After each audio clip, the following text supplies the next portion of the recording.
one, fight.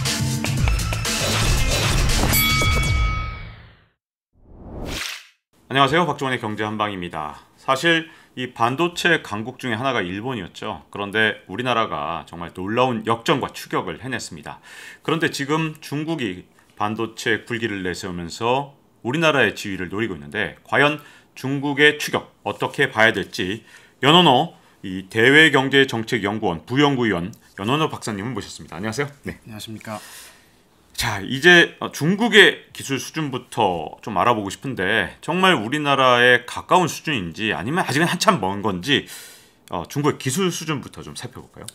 네, 일단은 크게 본다면 메모리와 시스템 반도체를 좀 나눠서 볼 수가 있는데 메모리 반도체 같은 경우에는 한 기술 격차가 한 1, 2년 나는 것으로 파악이 되고 시스템 반도체 같은 경우에는 지금 미국의 제재 때문에 한 3, 5년 정도 난다고 볼 수 있겠습니다. 그렇지만은 좀 더 자세하게 말씀을 드리면 이 기술 자체를 기술만 볼 것이냐 아니면 이 반도체를 생산해내는 양산까지 볼 것이냐 또 얼마큼 수익을 내고 있느냐 이렇게 볼 수 있는데 기술만 본다면 사실은 중국이 계속 기술 개발을 해왔기 때문에 빠르게 이제 캐치업을 하고 있습니다. 그렇지만은 양산 측면을 보면 아직 멀었고 또 수익 측면을 보면은 더 먼 상황이기 때문에 어떻게 좀 볼까에 따라서 좀 다르게 말씀드릴 수 있을 것 같습니다.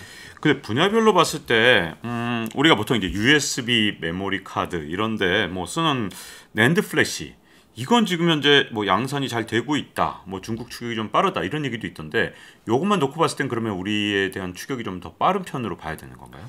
아마도 이제 그 반도체 그 제품별로 보면은 낸드 메모리 같은 경우에 조금 중국의 추격이 빠르다. 이렇게 말씀을 드릴 수 있겠습니다. 제가 사실은 작년에도 이제 보고서를 하나 냈는데 중국이 여러 가지 이제 정부 정책을 시행하고 있는데 이것들을 실제로 달성하게 되면은 어떤 분야에서 제일 추격이 빠를까 좀 계산을 해봤습니다. 그랬더니 역시나 이제 범용 메모리 쪽에서 좀 빠르게 추격을 할 가능성이 있다. 이렇게 말씀드릴 수 있겠습니다. 아니 그럼 어떻게 보면 우리나라가 제일 잘하는 걸 지금 따라오겠다 이렇게 보여지는 것 같은데요. 근데 이 중국에 대해서 이제 평가가 좀 엇갈리는 게 올해 1월 같은 경우에 월스트리트저널을 보니까 중국에서 이 3년 동안 최소한 6개의 반도체 메모리 프로젝트가 실패했다. 이런 얘기를 봤을 때는 다행이네. 그래도 우리 추격을 좀 뭐 격차를 좀 벌려놨겠네. 이런 생각이 좀 들었다가도 또 다른 지표를 보면 중국의 시장 점유율이 계속해서 엄청난 속도로 늘어나고 있고 이게 점점 가속화돼서 조만간 뭐 중국의 시장 점유율이 지금보다 한 3, 4년 뒤에 2년 뒤에는 한 2배 정도 늘어난다. 뭐 두세 배 늘어난다. 이런 얘기도 있어요. 그래서 어느 쪽이 진짜입니까 도대체? 이게 사실은 반은 맞고 반은 틀린 이야기 같은데 중국의 어떻게 보면 생산 능력이 계속 늘어나고 있는 것은 사실입니다. 그렇지만은 그 중국 국내 생산 능력을 늘리는 주체가 과연 중국 기업인지 아니면 중국에 있는 해외 기업인지 그것도 좀 생각을 해봐야 되고요.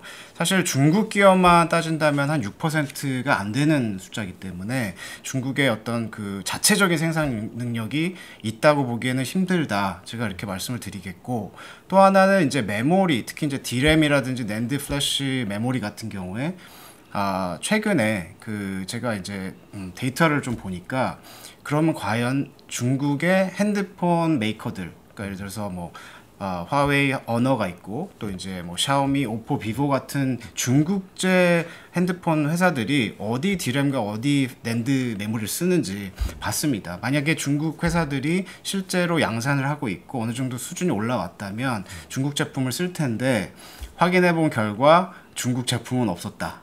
네. 그래서 삼성, SK 하이닉스, 마이크론, 뭐 키옥시아 이런 이 일본, 미국, 한국 회사들의 제품을 사용하는 것을 봤을 때는 아직은 이 추격이 조금 멀지 않았을까라는 생각이 이제 제 개인적인 생각입니다. 네, 이 중국의 반도체 기업 SMIC 같은 경우에 좀 주목을 하고 있는데 이게 뭐 지금 보면 삼성전자가 3년 전에 개발했던 7나노 공정에 이제 들어갔다. 근데 이게 물론 3년 전이지만 그것만으로도 약간 이제 중국이란 나라가 워낙 이 정부에서 보조금도 많이 주고 여러 가지 방법으로 우리에 대한 추격을 굉장히 빨리 하고 있는 상황이기 때문에 이게 위협적인 일인지 아닌지도 약간 지금 현재 평가 잘 안 되거든요. 어떻게 보고 계시나요? 이제 지금 말씀해주신 이제 SMIC 같은 경우에는 이제 메모리 칩을 만드는 회사가 아니고 이 파운드리라고 해서 다른 곳에서 이제 설계를 해서 주면은 그걸 이제 맞춤형으로 이제 제작을 해주는 그런 파운드리인데 7나노 공정 개발에 들어갔다라는 이야기가 있습니다, 실제로. 근데 이제 그러면서 이제 SMIC가 뭐 N+1, N+2 뭐 이런 네이밍을 붙였는데요.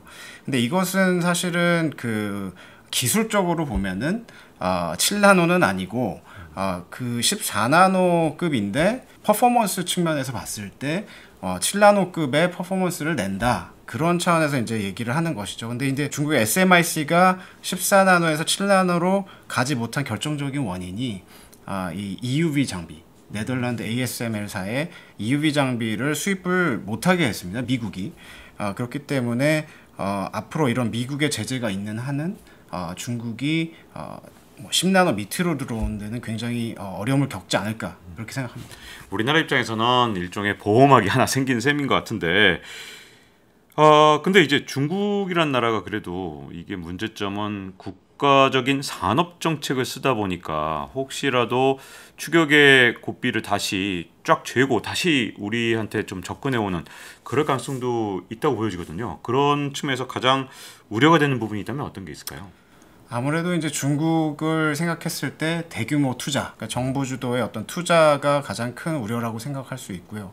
뭐 예를 들어서 중국 관련해서 이제 정부가 2014년에 1기 반도체 빅펀드를 조성해서 한 200억 달러 투자를 했는데 그것이 어떻게 보면은 이제 중국 내에서는 내셔널 가이던스 펀드라고 해가지고 정부가 한 200억 달러를 조성해서 이제 뭐 예를 들어서 반도체에 투자한다고 하면 실제 시장에서는 한 5배, 한 1,000억 달러 정도 이제 민간에서 어떻게 보면은 이제 투자가 일어나는 그런 걸 이제 노려서 전체적인 반도체 산업을 키워보겠다 이렇게 했습니다. 그리고 실제로 2019년에는 2기 펀드가 이제 출범을 해서 한 290억 달러 정도 정부가 이제 또 마련을 했는데요.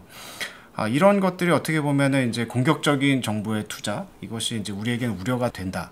또 하나는 중국의 그런 공격적인 해외 기업에 대한 M&A 그런 것을 통한 기술 습득 이런 것들이 또 하나의 우려 또는 위협 요인이라고 생각할 수 있겠습니다. 그렇지만은 최근에 이런 것들을 주요국들이 잘 알고 있기 때문에 특히 이제 외국인 투자 심사 관련해서는 굉장히 강화되는 그런 추세를 확인할 수 있습니다. 자, 그러면 혹시 이제 이 부분이 문제인 것 같은데 중국에서 이제 여러 가지 반도체를 만드는데 원재료가 되는 그런 여러 가지 그런 어떤 그 원재료에 들어가는 부분들에 대해서 시장 지배력이 굉장히 높잖아요.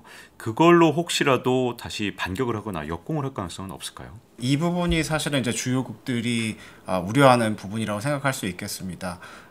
이 전체적인 반도체 공급망을 봤을 때 예를 들면 이제 다운스트림 쪽 또는 이제 제조라든지 이쪽은 뭐 한국, 대만, 일본, 뭐 미국 이런 회사들이 주도를 하고 있지만 이 업스트림 쪽에 그 원재료 쪽으로 가면 중국이 굉장히 경쟁력을 갖고 있고 이런 부분들을 주요국들은 사실 우려를 하고 있습니다. 그렇지만은 다행히도 이 어떻게 보면 밸런스가 맞는다고 할까요?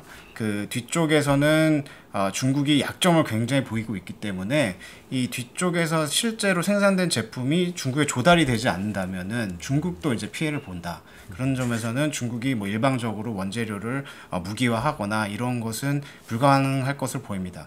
근데 단지 이제 또 하나 좀 원재료 관련돼서 생각을 해보면 이 3세대 소재가 있습니다. 갈륨 같은 경우에는 굉장히 이제 주목받는 소재인데 이 갈륨의 매장량을 봤을 때 최근 미국의 이제 데이터를 보면은 한 전 세계 한 95% 이상이 중국에 매장이 돼 있는 것으로 95% 네, 이상이요? 네. 완전히 다음 차세대 소재는 거의 다 갖고 있군요. 그래서 이런 부분에 있어서는 역시나 이제 우려가 계속 남아 있다 이렇게 좀 말씀드릴 수는 있겠습니다.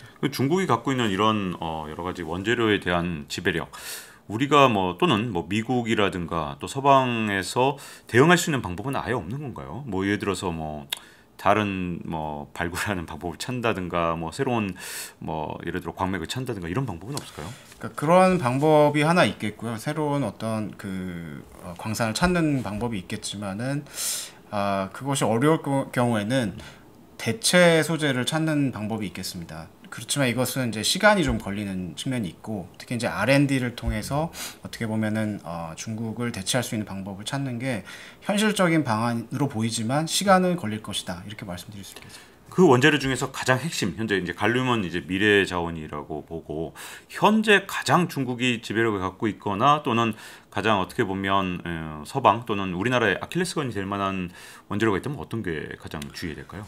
반도체 관련해서는 뭐 현재는 뭐 당연히 이제 실리콘이 제일 중요한데요. 실리콘 같은 경우에도 중국이 뭐 50% 이상 네. 경쟁력을 갖고 있습니다. 그렇지만은 대체할 수 있는 또 다른 국가들이 있기 때문에 아직까지는 원료 부분에 있어서는 그렇게 뭐 중국이 이 시장 전체를 좌지우지할 수 있는 정도는 아니다라고 저는 개인적으로 생각합니다. 네. 그리고 이제 또 한 가지 이제 기술 수준에 대해서 궁금한 것 중에 하나가 중국의 이 연구개발 투자라든가 특허 건수 같은 걸 보면 세계에서 반도체 부문에서 거의 뭐 탑 클래스에 있더라고요. 이걸 어떻게 해석해야 되나요? 네, 이것을 이제 봤을 때는 중국이 확실히 본인들의 그 취약점을 알고 있다. 그러니까 본인들이 핵심 기술이라든지 외국에서 발견된 그런 기술들을 활용해서 어떤 응용 기술을 만들어내는 데는 중국이 굉장히 잘하고 있습니다. 그렇지만은 핵심 원천 기술 같은 경우에 없기 때문에 이런 부분에 있어서 중국이 최근 굉장히 투자를 많이 하고 있고요.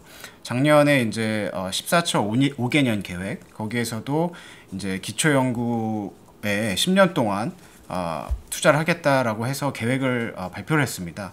그래서 이런 것들을 계속 힘줘서 육성해내고 있는데, 사실은 아직까지는 그 지식재산권 수지를 데이터를 확인해 보면 중국의 지식재산권 수지는 적자가 확대가 되고 있고 미국 같은 경우에 이제 흑자가 확대되고 있습니다. 그래서 여전히 중국이 핵심 원천 기술이나 특허는 미국이나 이제 주요국들로부터 수입해서 쓰고 있다. 이것을 확인할 수 있습니다. 그렇지만 이제 중국도 앞으로는 자체적으로 개발하려고 노력을 하겠죠. 네. 그러면 지금 현재 상황은 일종의 핵심 원천 기술은 아직도 뭐 미국이라든가 일본 같은 나라들이 뭐 계속 쥐고 있을 것 같고, 그 다음에 이제 새로운 기술도 계속 이제 이걸로는 특허를 계속 중국이 쌓아가는 그런 상황이잖아요.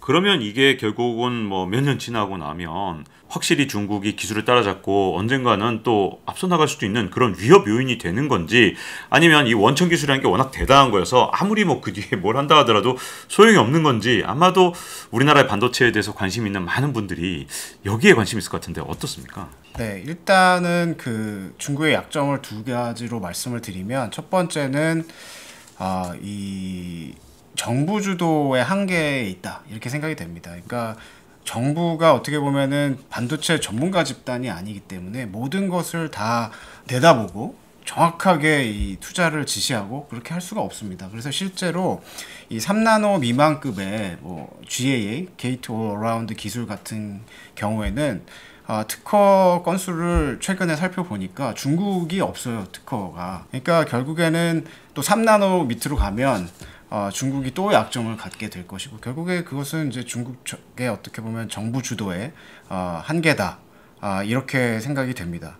그리고 이제 그 특허 건수를 이제 쌓아 나감에 있어서 물론 중국이 AI라든지 다른 부분에 있어서 또 강점을 보이는 부분도 있지만, 반도체 같은 경우에는 기존의 어떻게 보면은 연구 결과라든지 핵심 그런 기술들에 대한 접근을 통해서 그 다음으로 나아가야 될 텐데, 이런 부분을 지금 미국이 2010 예를 들면 7년부터 트럼프 정권 들어서부터 기가 막히게 이제 견제를 하고 있습니다. 그렇기 때문에 이런 부분이 확보가 되지 않는다면, 그러니까 선진 기술에 대한 액세스 자체가 이제 끊어진다면 좀 그렇게 낙관적이지 않다, 저는 그렇게 생각합니다. 투자는 하겠지만 그렇게 급격한 추격이 과연 일어날지 저는 좀 그것은 아니지 않을까라고 개인적으로 생각합니다. 그러니까 중국에 대한 어떤 반도체 산업에 대한 낙관적이지 않다. 중국 네, 반도체 맞습니다. 산업이. 네, 네. 자, 그러면 뭐 그냥 단도직입적으로 여쭤본다면 그러면 중국의 추격을 지금 당장은 걱정할 필요가 별로 없는 상황. 우리 반도체는 참 다른 건 몰라도 중국 추격에 대해서는 굳건하다. 이렇게 좀 볼 수가 있는 건가요? 지금 당장의 생각을 해보면 박 기자님께서 말씀하신 게 맞다라고 생각이 됩니다. 특히 이제 미국이 중국의 반도체, 특히 이제 미국이 가장 걱정하는 품목이 반도체이기 때문에 이 반도체 관련된 그 기술들을 견제하고 있는 상황 속에서는 우리가 조금 시간을 벌었다. 뭐 이렇게 생각할 수 있겠습니다. 네. 자, 먼저 이제 중국의 추격에 대해서 좀 알아봤는데요. 다음 편에서는 그보다 사실 더 위협적인 거, 미국이 이제 반도체 제조까지 나서고 있는데 과연 그건 우리나라 반도체 산업에 어떤 영향을 미칠지에 대해서 연원호 박사님과 함께 계속해서 알아보도록 하겠습니다. 자, 잊지 말고 좋아요, 구독, 알림 설정 해주시면요. 다음 시간에 또 찾아뵙도록 하겠습니다. 감사합니다. Round 1, fight.